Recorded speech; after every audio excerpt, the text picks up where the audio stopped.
Okay, today we're going to talk mandolins.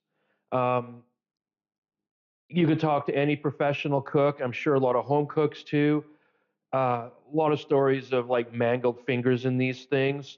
So I was really I wasn't sure should I do a every kitchen need video on this, but they do have a purpose.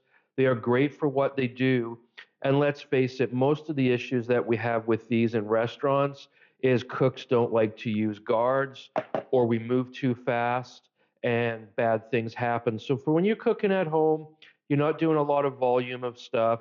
These are very safe to use. I'll show you a few points in a minute of ways you can kind of safeguard yourself. But the idea behind the mandolin is just to cut nice, thin vegetables. You can also get ones that julienne and stuff. I'm just more about cutting, let's see, I've got some here. I like to have a container in the fridge. I have thinly sliced onions, thinly sliced cucumber, peppers, and I use these on my sandwiches during the week. So in the morning, we'll have like a chicken salad or tuna salad, maybe some shaved meats. And then we have all these ready to go to pile on. And I really love them on a sandwich when they're sliced really thin. A lot of times and I got this idea from the local harvest when I worked there. This is how they did their sandwiches.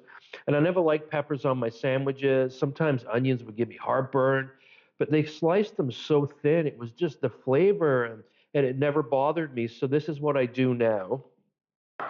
I also use this if I'm doing like I want to do, you can adjust the thickness on these. If I'm doing some carrots that I'm going to be roasting, thinly sliced potato if you're going to make your homemade French fries, that kind of thing.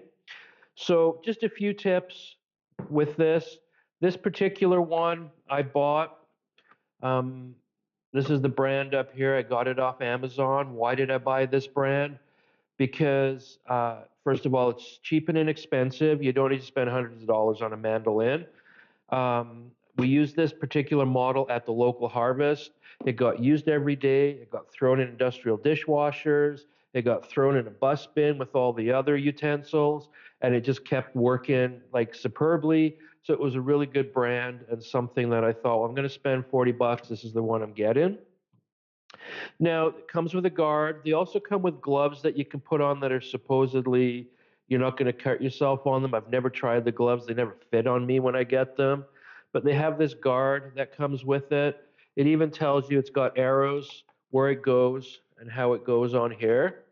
So the biggest thing, the most important thing with these is take your time. This is where things go sideways for cooks. We're busy, we're trying to move as fast as we can. Bad things happen. If you're at home, I've got a cucumber.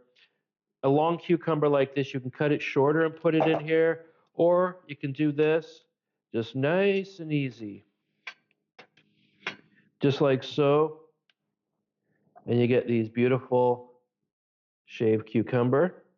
I have a pepper here that you can see I've already done some work with it.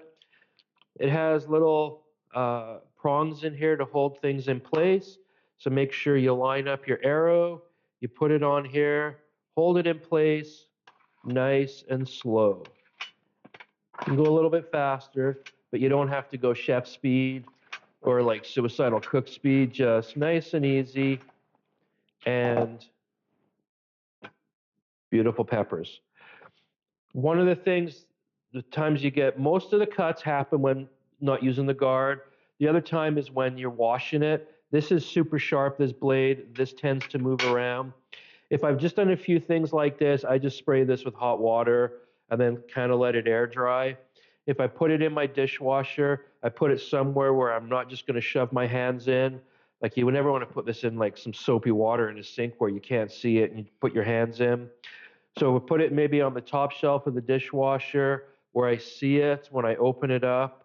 And then again, I just let it air dry. If you get your towel in there, you can dry it as well, but just be very careful. That blade is super, super sharp. The other thing I tend to do is I store it when it's dry back in the box. Again, if you throw it in a drawer and I don't know, you got something else, a pot or something you're looking for, and I got these drawers, you got your hands in there, suddenly you nick it, you cut yourself. If it's in the box, it's not going to happen. If that doesn't work, one of the things I'll do is I'll just lay it flat and I'll get like a kitchen towel, just wrap it around it and use that in the drawer as well. That way the blade's always covered and you're safe. But there's definitely a spot in a kitchen for a mandolin. In fact, I think every kitchen needs a mandolin.